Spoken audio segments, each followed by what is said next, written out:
igreja querida, paz seja contigo.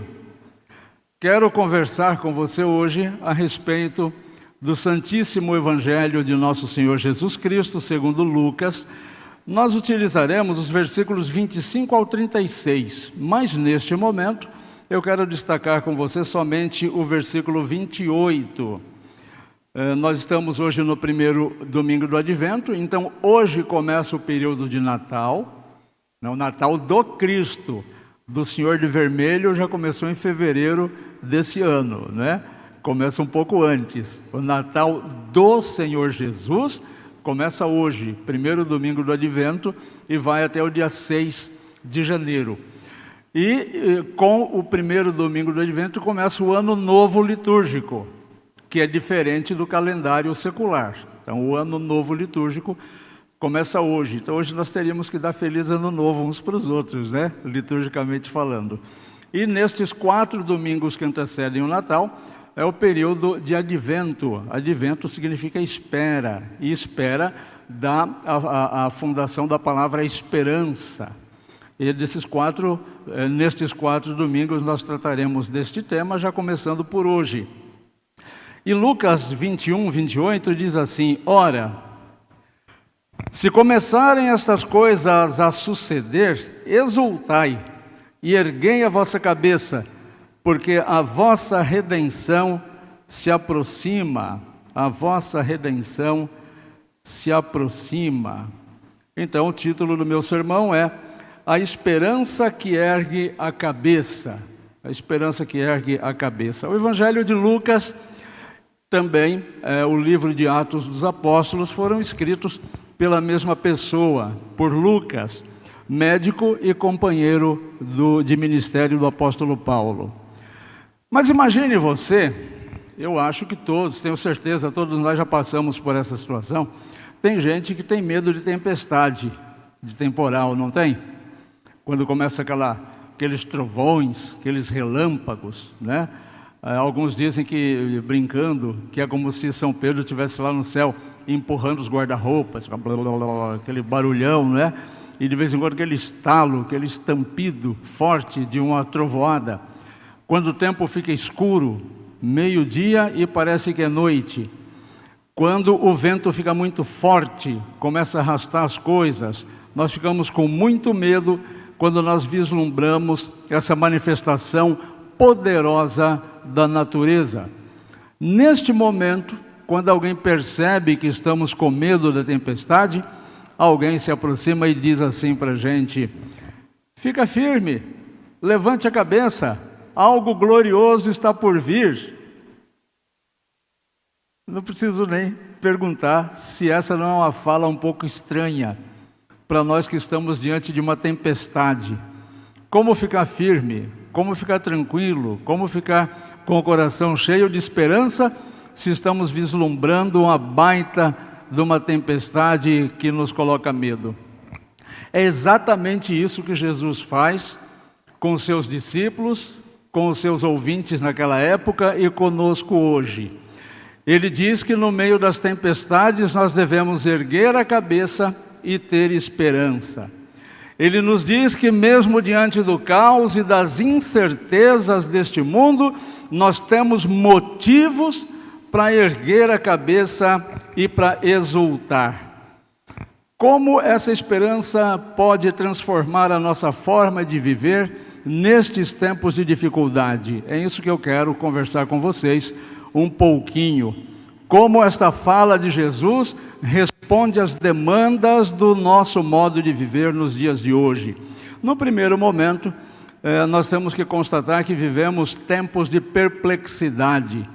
O mundo não só está confuso, como nos deixa absolutamente perplexos. Nós olhamos as coisas acontecendo e mesmo os mais liberais ficam estarrecidos. Nós exclamamos: não é possível que isso esteja acontecendo, ou não é possível que isso tenha acontecido.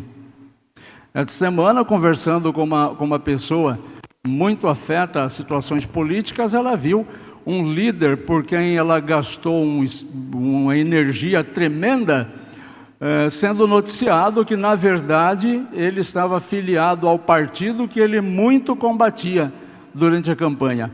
E aí ela disse: não dá para confiar mais em ninguém. Então nós ficamos estarrecidos. Eu lembro que aqui nas cidades ao nosso derredor, políticos que eram inimigos há décadas, que inclusive fizeram as famílias ficarem divididas uns contra os outros. E na época era o tal do PT contra o PSDB. Então havia disputas assim ferrenhas, e as pessoas rachavam parentes, famílias, que ficavam por décadas sem se conversar, porque este pertence ao grupo do PT e esse pertence ao grupo do PSDB, e nos municípios ficava essa inconstância muito aguerrida. Numa das eleições recentes, esses dois oponentes, isso aconteceu em várias cidades, os candidatos que antes eram de PT e PSDB, simplesmente se juntaram para as campanhas daquela ocasião. E aí eu fiquei pensando, e agora? O que os parentes vão fazer? Pessoas que deixaram de conversar por décadas por conta da sua liderança. Elas ficaram perplexas, sem saber o que fazer. Mas nós hoje ficamos estarrecidos com guerras que duram milênios, como na região da Palestina. E quando alguém diz a paz, sobrevém imediato e novo ataque e a briga recomeça. Então nós vivemos tempos que nos deixam muito perplexos. Os versículos 25 e 26 do texto que vos indiquei, fala bem sobre isso.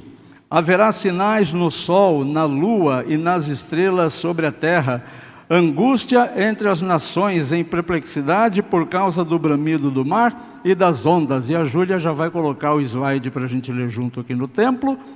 E o versículo 26 que diz: haverá homens que desmaiarão de terror pela expectativa das coisas que sobrevirão ao mundo, pois os poderes dos céus serão abalados. Olha esta expressão: haverá homens que desmaiarão de terror, perplexos com as coisas que haveriam de acontecer. Jesus descreve aqui nesse evangelho um cenário muito difícil, extremamente difícil. Sinais no céu, coisas assustadoras, tumultos na terra e corações tomados pelo medo. É uma descrição muito parecida com as coisas que nós vivemos hoje. E só não me atrevo a dizer que o final dos tempos será agora, por conta das coisas que aconteceram, porque cada época da história tem os seus terrores. Mas o mundo está repleto, como está repleto agora, de angústias, de desastres naturais, coisas acontecendo que nós não víamos acontecer, desertos sendo inundados e lugares de água ficando absolutamente secos, crises sociais, estruturas sociais sendo esquecidas ou totalmente transformadas, preocupações que afligem até as pessoas mais fortes, fazendo-as perder o sossego e perder a centralidade. Vocês já viajaram de avião em momentos em que o tempo está fechado? Eu já tive essa experiência, é fascinante. Quando o avião vai decolar e o tempo está chuvoso e o tempo muito fechado, quando a situação é muito grave, se cancelam os voos. Mas quando o voo não é cancelado, acontece uma coisa maravilhosa. O piloto vai subindo com o avião, atravessa as nuvens escuras e voa por cima das nuvens escuras onde há sol e onde há um tempo lindo. E abaixo do avião, então, nós podemos contemplar as nuvens escuras sendo iluminadas pelos curtos-circuitos, pelos estrondos, pelos relâmpagos. E por cima das nuvens carregadas, o avião voa tranquilamente. Jesus, ele não nos convida a viver presos nas perplexidades deste mundo. Jesus nunca nos convidou a ficarmos presos às perplexidades das nossas próprias vidas, das coisas que fazem você ficar preocupado, das coisas que fazem você perder o sono. Jesus não convida e jamais convidou você ficar aprisionado a este momento. Jesus nos convida a enxergar o propósito eterno de Deus, olhar por cima destas questões e tentar enxergar o que Deus está nos mostrando além das nossas dificuldades, além das prisões das quais nós queremos nos libertar.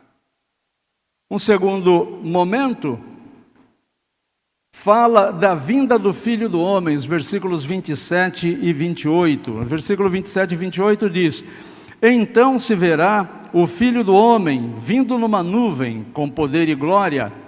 Ora, ao começarem estas coisas a suceder, exultai e erguei a vossa cabeça, porque a vossa redenção se aproxima.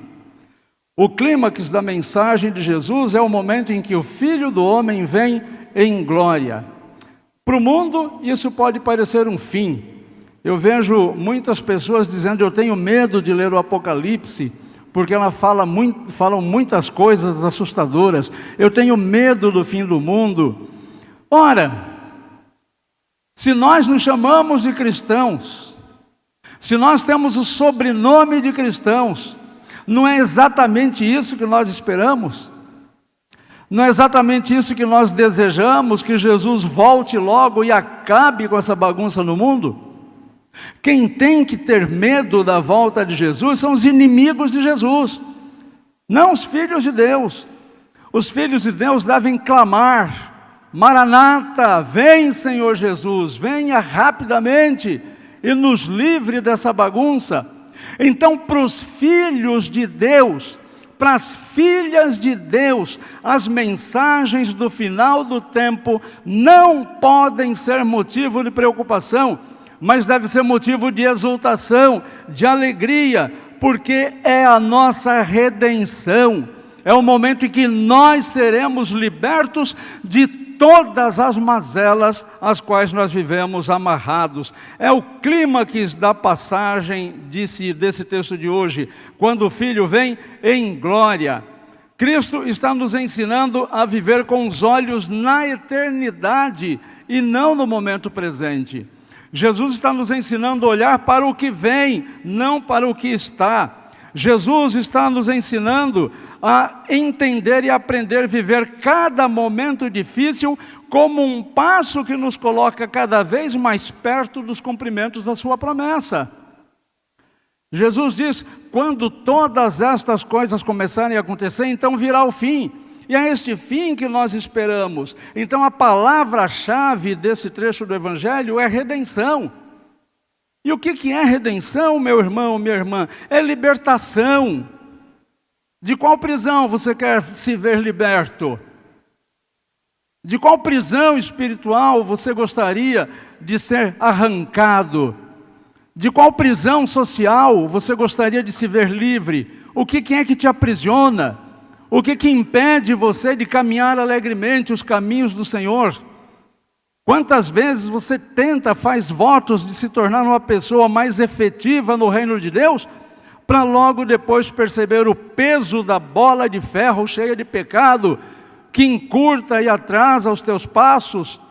Do que é que você gostaria de se livrar? Isso é libertação. A vinda de Jesus é restauração, é fazer todas as coisas novas, é reestabelecer a humanidade para aquele momento antes da queda de Adão e Eva. É trazer novamente a nossa vida para aquele momento em que o Senhor vem passear conosco, em que o Senhor vem conversar com a gente gostosamente ao final de cada tarde. É o dia em que toda dor, todo medo, toda injustiça serão removidos da tua vida. Você vive com medo do quê? O que é que te assombra? Isso vai ser removido da tua vida. Qual é a injustiça que te incomoda, que você vê ou da qual você foi vítima? Isso vai ser restaurado de uma vez por todas. Isso nos dá esperança para enfrentar qualquer dificuldade, qualquer problema que estiver assolando a nossa vida. Nenhum problema, nenhuma dificuldade é maior do que o nosso Deus. Depois, nos versículos 29 a 31, Jesus fala da parábola da figueira. E ele usa para a gente a parábola da figueira, no versículo 31, quando ele diz: assim também, quando virdes acontecerem estas coisas, sabei que está próximo o reino de Deus. Qual a fruta mais conhecida, que a gente consegue marcar bem o mês dela? O seu Paulo, ele é um especialista nisso, Paulo Prates. Mas qual é a fruta que nós sabemos que em mês de novembro é o mês de comer essa fruta? Manga, né? Sabia que vocês sabiam. Mês de novembro é manga. Quando a gente vê alguém fazendo muita loucura, como que a gente fala? Esse daí não vai chupar manga. Ou seja, não vai durar até o próximo mês de novembro, né? Então a gente associa. E a gente começa a ver, quando a gente passa na estrada, vê aqueles pés de manga com muitas flores, a gente diz: está próxima a colheita das mangas. Esse ano vai dar muita manga. E a gente consegue associar algumas coisas. O ano que dá muita manga, no ano seguinte tem menos manga. A gente não faz essas associações? Ou seja, a gente olha para a natureza e a gente lê a natureza. Mas nós olhamos para o mundo e não conseguimos ler as mensagens de Deus. E as mensagens de Deus são muito claras. Quanto mais confusa a humanidade, maior a manifestação do poder de Deus. Quanto mais confusa a tua situação, particularmente falando, maior a manifestação do poder de Deus. Uma grande luta te leva a uma grande vitória. Uma luta pequenininha te leva a uma vitória pequenininha. Simples assim. Então, Jesus ensina com a figueira a ler os sinais do tempo. E assim como nós percebemos a mudança das estações, ele nos chama a discernir os tempos espirituais. Você tem dedicado algum tempo para ler os tempos espirituais? Como anda o clima espiritual da tua vida?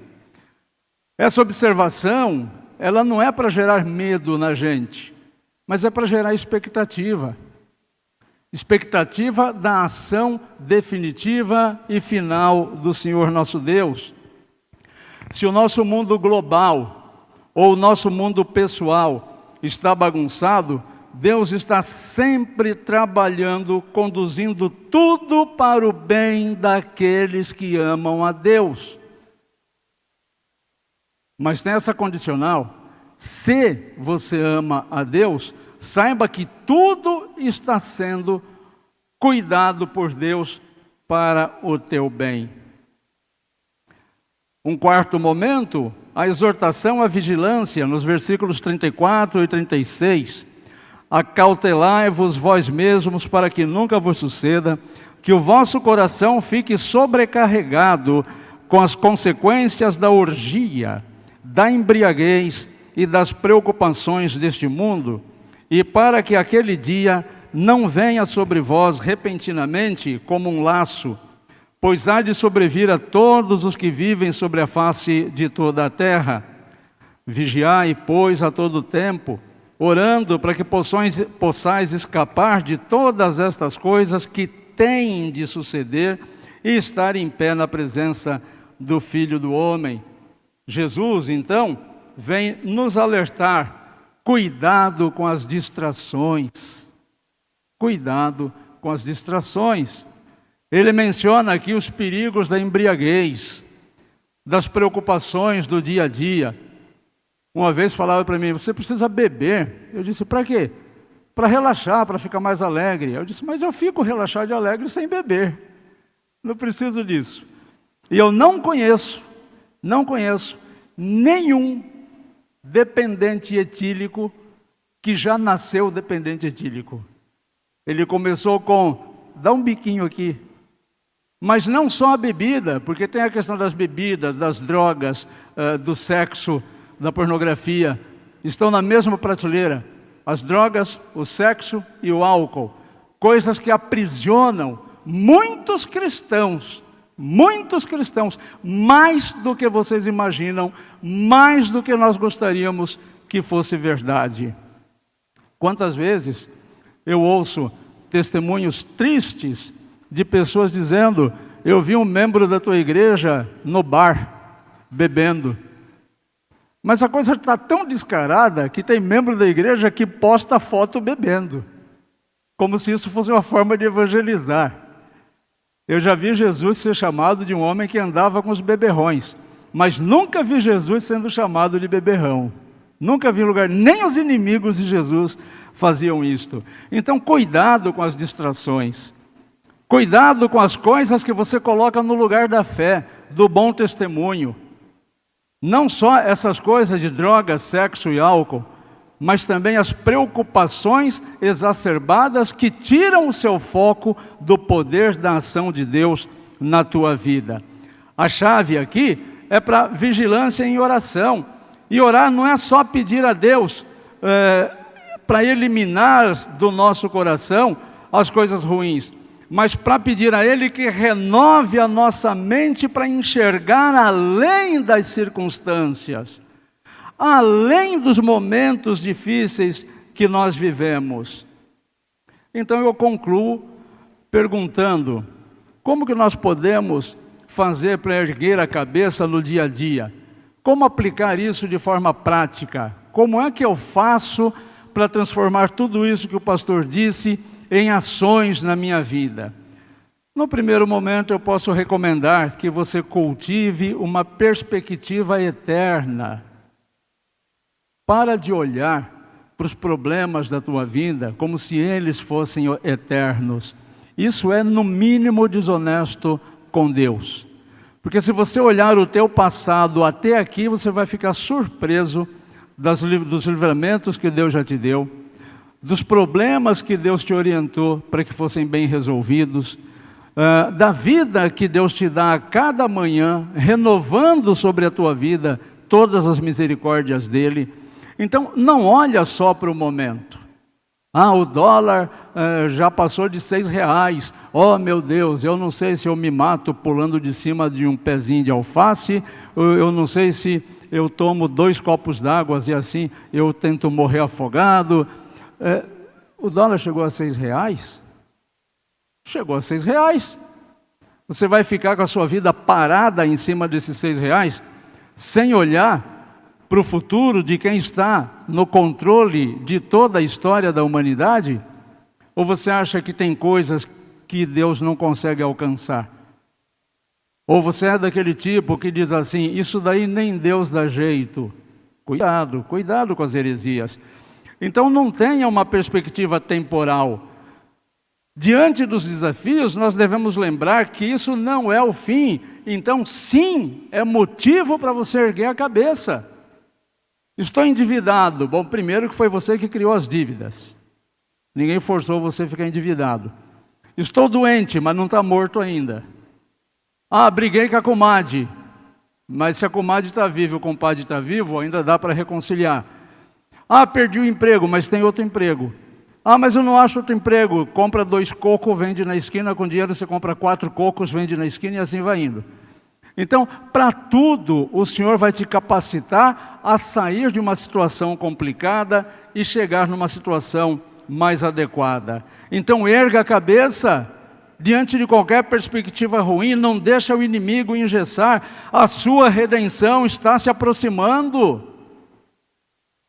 E quando eu terminar essa meditação, ela vai estar mais perto do que quando esteve no começo da minha meditação. Uma segunda coisa, evite as distrações que afastam você de Deus. Percebeu a construção da minha frase? Evite as distrações que afastam você de Deus, porque Deus nunca se afastou de você. Todas as vezes, fomos nós que viramos as costas para Deus e tentamos resolver as coisas do nosso jeito, para logo depois perceber que deu ruim. Deus nunca vira as costas para a gente. Está sempre pronto a nos receber novamente e receber com gratidão o nosso arrependimento. Então, isso inclui não apenas você se afastar das distrações, não apenas você se libertar dos vícios, mas também o excesso de ansiedade, o excesso de tristeza, o excesso de raiva, não permitir que sentimentos dominem todo o seu ser o dia todo, não faz o menor sentido. Você ficou com raiva de uma coisa pontual? Fique com raiva daquela coisa pontual. O resto do dia, que tem 24 horas, segue. Como você vai permitir que um momento pontual do seu dia tome conta do seu dia inteiro, e às vezes vai para o dia seguinte, para a semana seguinte. Isso não é racional, isso não é de Deus. Se submeta em tudo em oração. Antes de reclamar, coloque tudo nas mãos do Senhor. Terceira dica: seja vigilante e ativo na fé. Reserve tempo para meditar sobre a palavra, para ler, para orar, para ter comunhão com outros irmãos. O pastor sempre fala disso, né? Mas se o pastor sempre fala disso, é porque ainda tem gente que não priorizam essas coisas. Na hora que priorizar essas coisas, o pastor muda o disco, começa a tocar o lado B. Mas enquanto for preciso, o pastor precisa falar. Nós estamos sendo negligentes na leitura da Bíblia. Eu não vou nem perguntar quem lê pelo menos um capítulo por dia da Bíblia. Não vou fazer essa pergunta, porque eu não quero mudar as minhas emoções com a resposta que eu possa ter. Oração. Não vou nem perguntar se você tem a sua hora tranquila no decorrer do dia, se você tem o seu quarto de oração, se você tem aquele momento fixo todos os dias para você orar, colocar a sua vida diante de Deus. E a comunhão com os outros irmãos, essa então, misericórdia. Eu falei para vocês na semana passada que eu pastoreei uma igreja que quando tinha festa de rodeio, tinha que praticamente fechar a igreja. Porque o povo ia para o rodeio. E hoje, quantas são as pessoas que deixam de ir para o culto para ir para lugares mais importantes no horário do culto? Pastor, você disse que as pessoas vão para lugares mais importantes na hora do culto. É mais importante para aquela pessoa. Não que seja mais importante para a vida espiritual, mas para aquela pessoa é mais importante. Então, nós atribuímos importância às coisas que nos cercam. Se estar ali é mais importante do que estar aqui, eu preciso ter condição de pagar esse boleto. Então, seja vigilante na fé também. Estar firme na presença de Deus nos prepara para enfrentar qualquer tentação. Eu disse tentação, eu não disse provação. Provação vem de Deus, é para o nosso crescimento. Tentação é da concorrência. A tentação vem para tentar te derrubar. A provação vem para fazer você crescer mais ainda. Então, amado irmão, amada irmã, erguer a cabeça é sim um ato de fé, por mais difícil que tudo esteja. Não importa quão forte seja o vento ou quão escura seja a noite, lembre-se, o Filho do Homem virá e com ele vem a redenção. Mas não devemos nos esquecer de uma coisa importantíssima que eu não poderia deixar de compartilhar com vocês. Nós esperamos a segunda vinda de Jesus. Isso é fato. Jesus ressuscitou. E quando Jesus ressuscitou, ele ressuscitou como cordeiro. Quando ele vier, ele vai vir como leão. Quem volta não é mais o cordeiro. O cordeiro foi no passado. Na volta de Jesus, volta o leão. Quando Jesus morreu e ressuscitou, ele derrotou os seus inimigos, dentre os quais a morte. Ele derrotou. Na sua segunda vinda, ele vai vir para destruir esses inimigos. E às vezes nós fazemos essa confusão, que quem vai voltar é o mesmo Jesus bonzinho que andou aqui na terra. É um perigoso engano. O cordeiro não vem mais para a terra. O Jesus que morreu no nosso lugar não vem mais para a terra. Quem vem agora é o Jesus que vem como leão e que vem para destruir os seus inimigos sem nenhuma misericórdia. Nós só precisamos decidir a qual grupo nós vamos pertencer quando isso acontecer. Então, que a paz de Deus guarde o seu coração e que a sua esperança em Cristo seja renovada e que renove todas as suas forças diariamente. Então exulte, erga a cabeça, porque a sua redenção está próxima. Isso é motivo de grande alegria. Que Deus nos abençoe.